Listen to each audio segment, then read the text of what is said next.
राम राम राम राम राम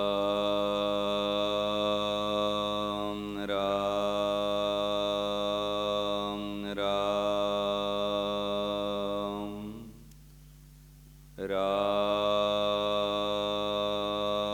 राम राम राम।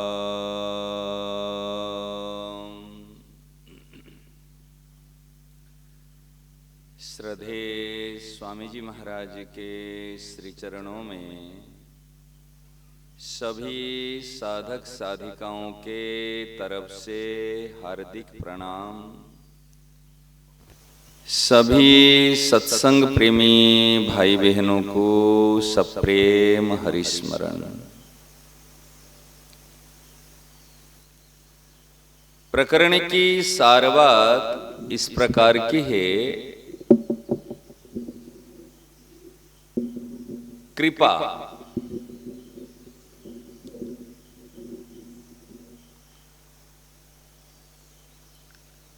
हम सब कोई कृपा चाहते हैं।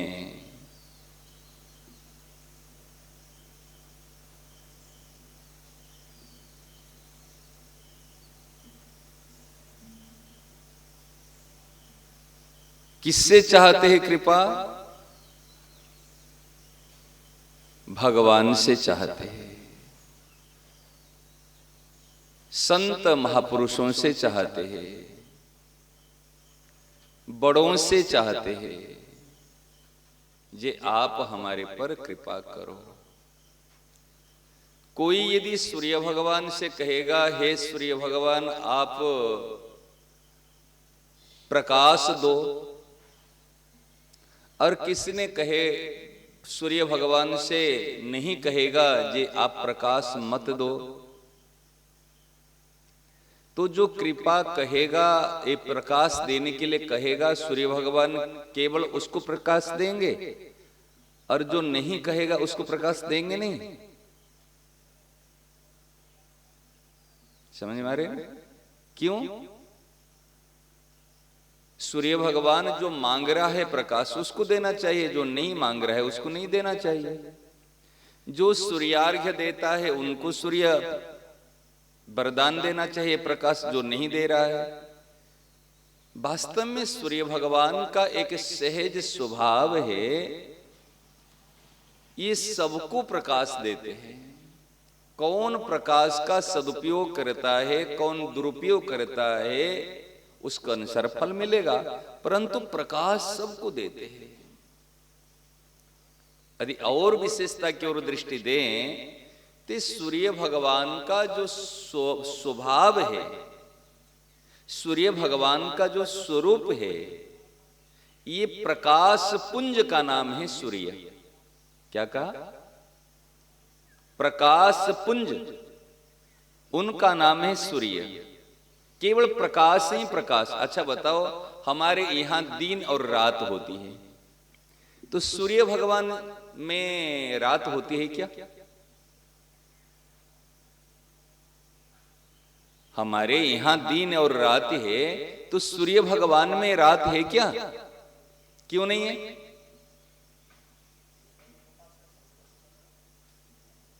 हमको सूर्य भगवान नहीं दिखे तो हम कहते हैं रात है। तो सूर्य भगवान हमको नहीं दिखे तो क्या सूर्य भगवान संसार में नहीं है? सूर्य भगवान हैं। समझ रहे ना? हमको नहीं दिखने के कारण से हमने रात कह दिया, और जहां दिखता है वहां दिन कहते। तो सूर्य में रात दिन नहीं है, सूर्य में दिन ही दिन है। सूर्य माने प्रकाश पुंज का नाम है सूर्य। इस प्रकार भगवान कौन है कि कृपा पुंज का नाम है भगवान। समझ में आ रहे ना? कृपा पुंज, पुंज समझते ना, समूह। जैसे ये प्रकाश है, ये प्रकाश में कभी अंधकार आ सकता? अभी देखो रात के समय में हमको सूर्य नहीं दिखते, लेकिन यदि ये प्रकाश रात के समय में हम जलाते हैं तो क्या अंधकार आएगा? अंधकार नहीं आ सकता। जहां प्रकाश है वहां अंधकार नहीं। ये प्रकाश कहां से आया है? ये प्रकाश सूर्य का प्रकाश है, ध्यान देना। सूर्य में जो प्रकाश है, चंद्रमा में जो प्रकाश है, अग्नि में जो प्रकाश है, वो प्रकाश किसका है?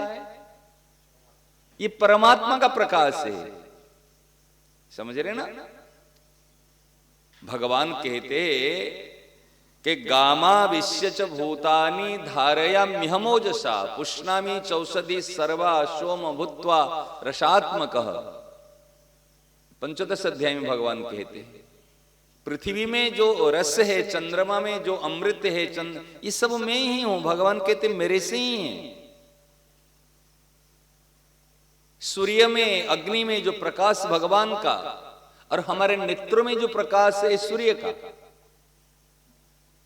विचार करो, अगर सूर्य का प्रकाश नहीं होता तो हमारे नेत्र है, आंख है, परंतु अंधेरे में अगर यदि हमको देखने के लिए कहेंगे, हम देख नहीं पाएंगे। क्यों नहीं दिखता? आंख तो है, आंख को अगर दिखता है तो अंधेरे में क्यों नहीं दिखता? क्योंकि सूर्य के साथ में ये कनेक्टिविटी है। तो ऐसे कहने का तात्पर्य यह है, सूर्य का नाम है प्रकाश पुंज का नाम सूर्य, और कृपा पुंज का नाम है ईश्वर। तो भगवान और भगवान की कृपा अलग नहीं है, सूर्य और सूर्य की कृपा अलग नहीं है, सूर्य और सूर्य का प्रकाश अलग नहीं है। समझ रहे ना? अलग भी है और अलग भी नहीं है। तो वास्तव में जो कृपा कहते हैं, भगवान का सहज स्वभाव है कृपा। देखो, कल हमारे बात चली थी ये स्वभाव सुधार करना। जिसका स्वभाव सुधर गया वो है अच्छा इंसान, कहते ना, वो है महात्मा, वो है संत, वो है श्रेष्ठ पुरुष समाज में। कहते ना बड़े अच्छा इंसान है, अच्छा लोग है जिनका स्वभाव सुधरा हुआ है। और जिनका स्वभाव नहीं सुधरा हुआ है वो खराब, वो बदमाश। इंसान तो ही है, देखने में तो शकल वही है, वही आंख, वही नाक, वही कान, वही हाथ, वही पांव, लेकिन स्वभाव गड़बड़ के कारण हम कहते खराब, और स्वभाव अच्छे के कारण हम कहते अच्छा। यही तो डिफरेंस है, सही ना? नहीं? अच्छा बताओ, हमारा स्वभाव कई बार हम खराब कब होते हैं?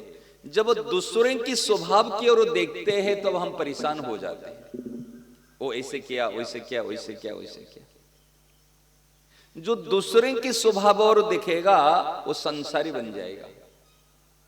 यदि वास्तव में शांति चाहते हो तो दूसरों के स्वभाव की ओर देखो मत, अपना स्वभाव की ओर देखो, अपना स्वभाव का परिवर्तन करो। हम कहेंगे क्या, वो तो खराब है, वो खराब है, वो खराब है। अच्छा बताओ, एक है मधुमक्खी, हनी बी, और एक है मच्छी, माछी, जिसको कहते हैं फ्लाई।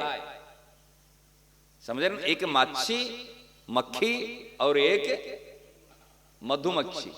दोनों में क्या अंतर है? दोनों तो मक्खियां हैं। एक तो फूल के ऊपर बैठता है और एक गंदगी के ऊपर बैठती है। मधुमक्खी फूल के ऊपर बैठती है और वो गंदगी के ऊपर बैठती है। क्यों गंदगी पर बैठी है? उसको गंदगी प्रिय लग रही है, और इनको फूल में से बैठ करके रस ले रहे। क्या संसार में कमी है क्या फूल? लेकिन मधुमक्खी फूल में बैठती है तो साधारण मक्खी जाकर के फूल में नहीं बैठती, वो गंदगी पर। ऐसे जो जिस स्वभाव का होगा ना, वो उसी स्वभाव में जाकर के चिपक जाएगा। देखो, आप कभी देखे होंगे, जैसे कभी अपने बच्चों को लेकर के, परिवार को लेकर के कोई पार्टी में, कोई फंक्शन में, कोई शादी में गए होंगे, समझ रहे हैं? आप देखे ना, जो जिस स्वभाव का व्यक्ति होगा उस स्वभाव के साथ में जाकर मिल जाएगा। आप देखना, ये सज्जन नाम नहीं जानता हूं, जैसे आप यहाँ पर नौकरी किए हैं, जगन्नाथपुरी के, अभी पता चला उड़िया किताब पढ़ रहे थे तो जगन्नाथपुरी के यहाँ पर नौकरी किए हैं, सर्विस किए हैं यहाँ पे। बताओ, बंगाल में आकर के जब सर्विस यहाँ पर किए हैं तो आप सुबह उठ करके मंगला में आ जाना, सत्संग में आ जाना, शाम को भी नौकरी से वहां होके सीधे ड्रेस पे सीधे यहाँ क्यों आ रहे? औरों को भी तो नौकरी करने वाले मिले होंगे ना यहाँ पे, और तो कोई होंगे, तो ये क्यों आ रहे, वो क्यों नहीं आ रहे? क्योंकि जिसका स्वभाव जैसा होता है वो उस प्रकार संग ढूंढ लेगा। जो बीड़ी सिगरेट तंबाकू पीने वाले होंगे वो सोचेगा भाई मुझे कहां मिलेगा, वो भी अपना भट्टी कहां है, कहां, वो अपने अपने उनको पूछना नहीं पड़ेगा। जो सिगरेट बीड़ी तंबाकू खाने वाले वो भी अपना अपना ढूंढ लेगा। जो बदमाश करने वाले, जैसे व्यक्ति होते जिस स्वभाव के व्यक्ति, उस स्वभाव का संग वो अपने आप ढूंढ लेगा। सही ना? नहीं, कहीं पे भी जाएगा वो तो क्या, पहले व्यक्ति देखेगा अरे भाई यहां पर मंदिर कहां है, वो मंदिर दर्शन करने के लिए आ जाएगा। यहां पर कहां सत्संग होता है, कहां कीर्तन होता है, वो ऐसा संग ढूंढेगा जिस स्वभाव का होता है।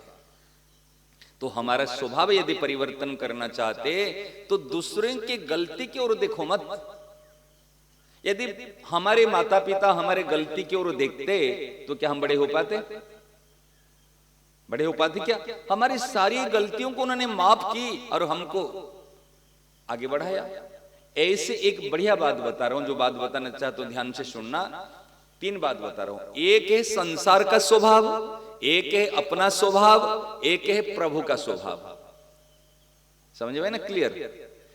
संसार के स्वभाव की और देखोगे तो सुखी दुखी राजी नाराज होते रहेंगे। अरे पत्नी का स्वभाव ऐसे, अरे भैया का स्वभाव ऐसे, अरे इसका स्वभाव ऐसे, हम परेशान हैं। आपकी परेशानी कभी नहीं मिटेगी।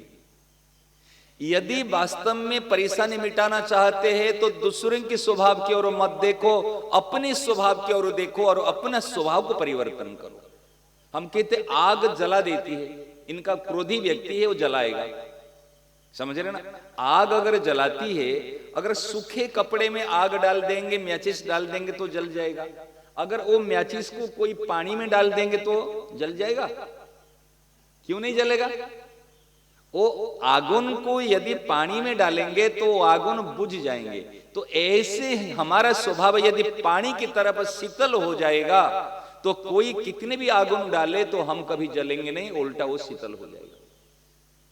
समझ रहे ना? हम दोष देते हैं वो खराब, अरे वो खराब नहीं, अगर वो खराब है तो तू अच्छा होना चाहिए ना। तेरी अच्छाई से अगर वो परिवर्तन नहीं हुआ तो अच्छा कैसा?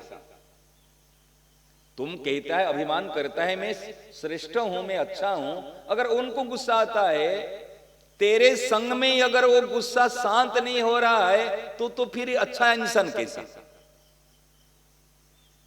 मैं कहूंगा अंधेरा अंधेरा अंधेरा। अगर तेरे हाथ में टार्च है, अगर टार्च से जितने प्रकाश है, इससे हेलोजन से जितने प्रकाश है, प्रकाश का होते समय क्या इतने में अंधेरा आएगा क्या? तेरा स्वभाव अगर ऐसा होना चाहिए, तेरे स्वभाव के संग से उसका यदि परिवर्तन नहीं हुआ तो फिर अच्छा कैसा हुआ? अभिमान किस बात की? तो पहले अपना स्वभाव को सुधार करना। यदि अपना स्वभाव को सुधार हम कर नहीं पाते, ध्यान देना, बड़ी मार्मिक बात। अब करना क्या? तब भगवान के स्वभाव की ओर देखना। भगवान का स्वभाव क्या है? उमा राम स्वभाव जेहि जाना, ताहि भजन तजी भावना। जो राम जी का स्वभाव की ओर देखेगा वो भजन के सिवाय और कुछ भी नहीं कर सकता, अन्याय नहीं कर सकता। तो राम जी का स्वभाव कैसा है? जन अवगुण प्रभु मानन काहो, दीन बंधु अति मृदुल स्वभाव। कैसा स्वभाव है राम प्रभु का कि जन अवगुण प्रभु मानन काहू। किसी के अवगुण को जानते तो है, मानते नहीं है। जानते अवगुण है लेकिन मानते नहीं है। समझ रहे ना? दीन बंधु अति मृदुल स्वभाव। अच्छा बताओ, यदि दूसरी की लड़की कहीं किसी लड़के के साथ में चला गया तो आप क्या करते हो? चाय की दुकान में कहीं मित्र के साथ में, अरे उसकी लड़की चला गया, उसकी लड़की ऐसे कर लिया, वैसे कर लिया, खूब गप्पे मारते हो। जब आपकी लड़की कभी चली जाएगी तो क्या चाय दुकान में लोगों के सामने में कहोगे किसकी जाएगी? ये मेरी लड़की चली गई कहोगे? क्यों नहीं कह रहे? क्यों? वो आपकी है, वो पराया है। समझ रहे ना, उस समय में अवगुण को देखते नहीं वो फिर यदि आ गई, हाँ चलो कोई बात नहीं, गलती हो गई, आगे से गलती नहीं करना। ऐसे भगवान हम कितने अवगुण करते हैं, लेकिन अवगुण की ओर देखते नहीं हैं और गुण की ओर देखते हैं, क्योंकि इसका अवगुण ठीक हो जाए। नारद जी महाराज को देखो, महाराज ने कहा, नारद जी ने कहा मुझे ब्याह करा दो। तो ठाकुर जी ने कहा भाई ब्याह करने से बड़ी झंझट है, कि नहीं मुझे आपका रूप दे दो, मुझे जल्दी ब्याह कराओ, क्योंकि आप मेरे हितैषी है। भगवान ने कहा अगर ब्याह कराओगे तो जीवन भर दुख पाएगा। बाबा जी होकर कहता ब्याह करूंगा, ठीक है ना, जीवन भर दुख पाएगा। फिर माने नहीं, तो फिर कहे चलो, उनको कहे जो कन्या जो है विश्व सुंदरी जो है, वो जब आएगी ना वो माला लेकर के, उस समय में सुंदरता को देखकर लड़कियां तो मोहित हो जाती, उसे सुंदर रूप बना दो। तो भगवान कहे ठीक है तुझे रूप बनाऊंगा, तो बंदर का रूप बना दी। और सारे मनुष्य का है मुख केवल बानर मुख बना दिया, और मुख तो उसको दिखता नहीं है। वो जहां जहां लड़की वो देखती है तो देख रहे जी भाई वो तो बानर को कौन पति रूप में वर्ण करेगा। वो कहते मैं वरदान लेकर आया हूं भगवान से, सीधे कहते ना सेंट्रल से आया हूं, कोई ऐसे स्टेट से नहीं हूं, सीधा वो मिनिस्टर वहां से, भगवान से, सुप्रीम कोर्ट जो कहता वहां से परमिशन है, तो फिर ये कौन रोक सकता। महाराज जी ऐसे संतों ने कहा है, वो कुर्सी लेकर के जहां बैठे थे वहां लेकर इधर उधर भग रहे कि मुझे वरणमाला डाल दे, मुझे माला डाल। उनकी ओर देखा ही नहीं, लड़की ने देखा ही नहीं। और उस समय भगवान प्रकट हुए, भगवान प्रकट होके, और एक पत्नी तो थी लक्ष्मी, और दूसरी पत्नी उनको उनकी गले में माला डाल दी, दोनों को लेके चले गए। और नारद जी इतने गुस्सा किए कि कितने कपटी है तुम, कितने अन्यायी हो, मुझे वरदान दिया ब्याह करने के लिए, और मेरी माल कहते ना मेरी हिस्सा को तुमने छुड़ा करके तू ले लिया। अरे तेरे पास तो एक थे पहले से, मेरे पास तो है ही नहीं, अगर मुझे एक दे देते तो क्या हानि हो जाती। ऐसे तुम जलते हो, ऐसे तुम होते हो। महाराज जी इतने का, और उल्टे महाराज जी इतने पागल हो गए। अरे नारद जी महाराज सामान्य नहीं है, भक्ति के आचार्य है। नारद जी महाराज जी के व्यास जी भी शिष्य है, वाल्मीकि जी भी शिष्य है, ध्रुव जी शिष्य है, प्रहलाद शिष्य है, सब शिष्य ही शिष्य है। ऐसे महान देखो माया कैसे होती है। मम माया दुरत्यया, मेरी माया दुरत्य माया। उस समय में भगवान ने कुछ कहा ही नहीं, भगवान को शाप दे दिया। जिस प्रकार मैं रो रहा हूं पत्नी के लिए, तो आप भी रोते रहोगे, मेरी शाप है। और जिस प्रकार आपने मुझे बंदर मुख बनाया, ये बंदर मुख वाले तुम्हारे ही साथ देंगे। मुझे बंदर बनाया, भगवान के तथास्तु, बच गया। भगवान कहते इसे माँ होती ना, कई बार बच्चा को माँ क्या करती, कोई सांप है बिच्छू है कि यहाँ से बचाती है, भाई काट देगा कि आग में पड़ जाएगा, और बच्चा नहीं समझता, माँ को खूब मुक्का मारते नहीं लग जाते। कई बार होते ना बच्चे खूब माँ को मारते रहे, माँ कहती चलो मुझे मार रहा ठीक है, कम से कम बच गया, नहीं तो वहां पर गिर जाता, नहीं तो हानि हो जाती। ऐसे भगवान ने शाप सह लिया। शाप सहने के बाद में जब ठंडा हुआ, गुस्सा ठंडा हुआ, फिर सोचा रे मैंने क्या किया।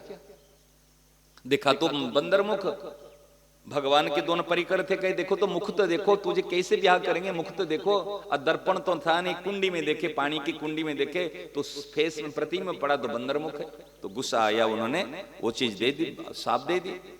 तो फिर जब भगवान उस समय में सीता जी का हरण हो गया, सीता जी के लिए ढूंढ रहे, रो रहे, पंपा सरोवर के पास में जाए थे भगवान, तो नारद जी कहे चलो भगवान से एक बार मिल के आते, हाल चाल क्या है। तो भगवान, और तब से मन में बात चल रही थी, ये भगवान ने मुझे ब्याह करने क्यों नहीं दिया। मान तो ठंडा, तो गुस्सा तो ठंडा हो गया, लेकिन प्रश्न का समाधान नहीं हुआ था। ये भगवान ने ब्याह करने क्यों नहीं दिया, मुझे वरदान दे दिया, वरदान दे दिया, तो ब्याह करने क्यों नहीं दिया। भगवान को जाकर पूछा, शांति से पूछे कि भगवान आप बताओ, मुझे तो वरदान दे दिए, मुझे हाँ कर दिए, सत्य संकल्प आप है, आप सत्यवादी हो, तो मुझे ब्याह करने क्यों नहीं दिया। कि बेटा देख ले मेरी ब्याह कर की क्या दशा। मैं देख लो ब्याह किया तो मैं रो रो के फिर रहा हूं। अभी सीते सीते कही कि अभी कितने समय उनको रावण को मारने के, उनको रक्षा करने के लिए पत्नी को लेकर जंगल में गए, तो ब्याह का परिणाम देख ले। तो बाबा जी हो कि अगर ब्याह करता तो तेरी दशा क्या होती। कहने का तात्पर्य जब हम कहते हैं ना, हम मंदिर में आते शिकायत करने के लिए, भगवान आपने ये नहीं दिया, वो नहीं दिया, वो की नहीं किया, वो नहीं किया, केवल कंप्लेन सेंटर। अरे जो कृपा का सेंटर है इसको हमने कंप्लेन सेंटर बना दिया। जैसे कॉल सेंटर में कॉल करते हैं ना, अभियोग करते, ये समस्या वो समस्या वो समस्या, हमने मंदिर को कंप्लेन सेंटर बना दिया। केवल आकर ये शिकायत, अरे कभी आकर थोड़ा सा तो कहो प्रभु आपने जो दिया बहुत दिया, आपने मेरे पर एक कृपा की, मानव शरीर दिया, श्वास से दी, स्वस्थ शरीर दिया, आज आपके पास आने की शक्ति दी, नहीं तो कहां आ पाता। कभी आकर के भगवान के सामने आभार प्रकट नहीं किए, कभी कहते ना ग्रेटिट्यूड, कभी आकर के यहाँ पर भगवान को एक धन्यवाद नहीं दिए, साधुवाद नहीं किए, केवल कंप्लेन। भगवान ने कृपा करके सब कुछ दिया। तो इसलिए कभी कभी हमारे मन की इच्छा पूरी नहीं होती है ना, उस समय सोच लेना जब भगवान की इच्छा पूरी होती, और भगवान की इच्छा पूरी होने से मंगल ही मंगल। भगवान के सामने कभी जिद्दी नहीं करना, क्योंकि भगवान जो देते हैं बहुत बढ़िया देते हैं। हम अगर लेंगे तो इतने से लेंगे, और भगवान देंगे तो इतने सारे देंगे, समझ रहे ना। और हम अपनी इच्छा से लेंगे तो कभी चूज नहीं कर पाएंगे, लेकिन भगवान जो चीज देते बढ़िया देते। तो मेरा कहने का तात्पर्य है भगवान की कृपा की ओर देखना। भगवान की कृपा की ओर जो देखता है वो प्रसन्न रहता है, वो मस्त रहता है। जो दुनिया की ओर देखता है वो डिप्रेशन में होता है, वो अशांत रहता है। आजकल लड़कियां लड़के तो पढ़ते ही बहुत, शिक्षा तो लेते हैं, लेकिन संस्कार नहीं है, संग अच्छा नहीं है, सही ना। नहीं, शिक्षा है लेकिन संस्कार नहीं है। अंग्रेजी पढ़ते थे, अंग्रेजी समझ में नहीं आती, समझ में आ रहे ना। वो पढ़े लिखे मूर्ख है, कोई अनपढ़ मूर्ख है, कोई पढ़े लिखे मूर्ख है। क्यों? आप कहें महाराज जी क्यों? अंग्रेजी पढ़ना आता है, अंग्रेजी समझना नहीं आता। आप कहें कैसे? सिगरेट डिब्बे के ऊपर क्या लिखा गया है? Cigarette smoking is injurious to health. पढ़ना आता है ना? अगर पढ़ना आता है तो फिर पी रहा है कैसे? शराब तंबाकू, उसमें क्या लिखा गया है? चित्रत साफ। अरे लिखना तो छोड़ो, आजकल चित्र भी, कैंसर के चित्र भी दे देते हैं, लेकिन कहां समझ में आते। जितने पढ़े लिखे शराब पीते हैं, जितने पढ़े लिखे आज ड्रग्स लेते हैं, जितने पढ़े लिखे गलत काम करते हैं, इतना अनपढ़ करते हैं क्या? जितना पढ़े लिखे सुसाइड करते हैं, इतना अनपढ़ करते हैं क्या? आप देखे ना, तो पढ़े लिखे किस बात की? अहमदाबाद में हम देखे तो वहां पर पढ़े लिखे बीटेक एमबीए करने वाले, हॉस्टल में रहने वाले बच्चे महीना में 4-5 वहां पर सुसाइड हो रहे हैं। क्यों? डिप्रेशन किस बात की? मेरी इच्छा पूरी नहीं हुई, मैं जैसा चाहा ऐसा हुआ नहीं। तो तूने क्या चाहता? कि छोरी के साथ ब्याह करना चाहता? तू क्या चाहता? मैं बिना पढ़े पास करना चाहता था। क्या चाहता था? मेरे को ऐसे, यही तो इच्छा ना, अपने इच्छा के कारण से डिप्रेशन। अरे मेरी इच्छा नहीं तो प्रभु की इच्छा पूरी हुई। तो इसलिए जो प्रभु की कृपा के पर भरोसा रखेगा वो जीवन में कभी दुख नहीं पाएगा। इसी बात को कृपा कृपा कृपा कृपा अगर नहीं होती हम जी सकते क्या? अरे भैया कोविड के समय में, कोरोना के समय में कतार लगी थी मरने का, कितने मर गए, और हम इतना जो बचे हुए, कैसे बचे? भगवान ने बचाया तब तो बचे। कितने डॉक्टर चले गए, कितने धनी व्यक्ति चले गए, परिवार को परिवार नष्ट हो गया, लेकिन हम जो बचे कृपा से ही बचे। तो जो कृपा को नहीं मानेगा वो कैसा है? तो कहने का तात्पर्य है भगवान की कृपा की ओर देखो, और कृपा की ओर देख के समय का सदुपयोग करे, और हमको जीवन में उनके अनुसार चले। यही सार बात है। नारायण नारायण।